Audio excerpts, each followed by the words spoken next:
PM Tun Dr Mahathir Mohamad says that if any parties are keen on taking over Malaysian Airlines, they must fulfill two conditions. Mahathir says that the first is to preserve the carrier's national identity, while the second is that the takeover proposal not include any job cuts. When asked whether the government would give up some shareholdings in Malaysian Airlines to Singapore Airlines, Mahathir says that all proposals would be considered. He adds that while the government is willing to give up its majority stake, Putrajaya will ensure it still has a say. Mahathir points out that management has been changed several times and that everyone promises that they can turn the airline around, but all had failed. As such, the government won't give Malaysian Airlines over to any party without thoroughly studying their capabilities.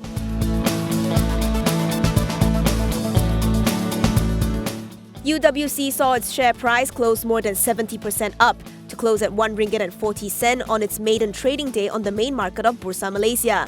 More than 201 million shares changed hands, making it Bursa's most actively traded stock. UWC, which provides integrated engineering support services, saw its share price start the day at RM1.10, representing a 34% premium to its IPO price of 82 cents. Group CEO Dato' Ng Chai Eng says the IPO will allow it to gain access to the capital markets for future business expansion, strengthening the stature and corporate profile of the group and to enhance market awareness of its business. He adds that with the purchase of the new machinery and equipment, the firm is able to increase its production capacity and improve production efficiency. At 82 cents, UWC has a market cap of RM300.78 million based on its issued base of 366.8 million shares.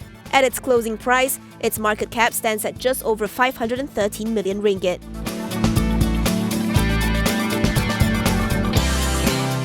Paramount Corp is planning to launch 4 new projects with a combined estimated GDV of RM783 million in the second half of 2019. Group CEO and Director Jeffrey Chew explains that most of its launches for this year have been pushed to the second half of 2019 as the property market has been soft. Chew noted that Berkeley Uptown and Klang will have an estimated GDV of RM300 million, while the GDV for Rumah Selangorku in Kemuning Idaman stands at RM113 million. Sejati Lakeside at Cyberjaya has an expected GDV of RM130 million. In Penang, Paramount will be also launching the third phase of its Utropolis Batukawan project with an estimated GDV of RM240 million. With a remaining land bank of about 580 acres, mainly in Klang Valley, Chew says it has an estimated GDV of RM7.5 billion, which will keep it busy for 7 to 8 years. Chew is confident that the firm is on track to achieve its RM1 billion target this year. He expects continued improvement in earnings for FY19 on the back of its new launches.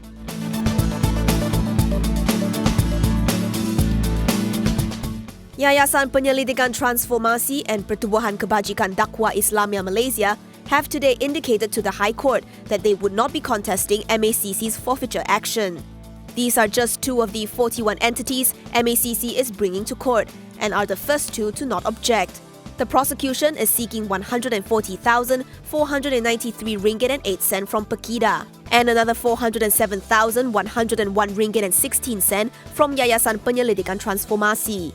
Yayasan Penyelidikan Transformasi was said to be led by ex-PM Dato Sri Najib Razak's former advisor and special aide, Khairil Anas Juso. So far, out of the 41 entities which the MACC had filed action against, tourist agency Raya Travels had indicated it will be opposing the gazette of the third-party notice for forfeiture.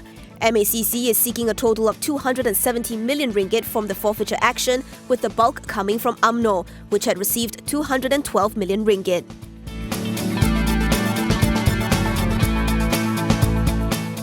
IT solutions and services provider ARB has signed 2 memoranda of understanding for projects worth at least $120 million. ARB said the first MOU signed with property player Chian Cheong Thai Group was for it to deploy Internet of Things and IT to the latter's mixed development project in Phnom Penh, Cambodia.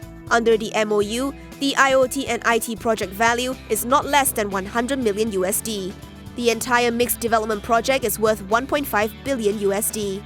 Meanwhile, the second MOU was signed with Hong Kong's Yue Tai Life Insurance, valued at no less than $20 million for the supply of enterprise resource planning system and solutions. Under this MOU, ARB Development will deploy ERP system and IT-related hardware and software for HKYT Life Insurance. and HKYT Life Insurance will outsource the IT management project to ARB Development.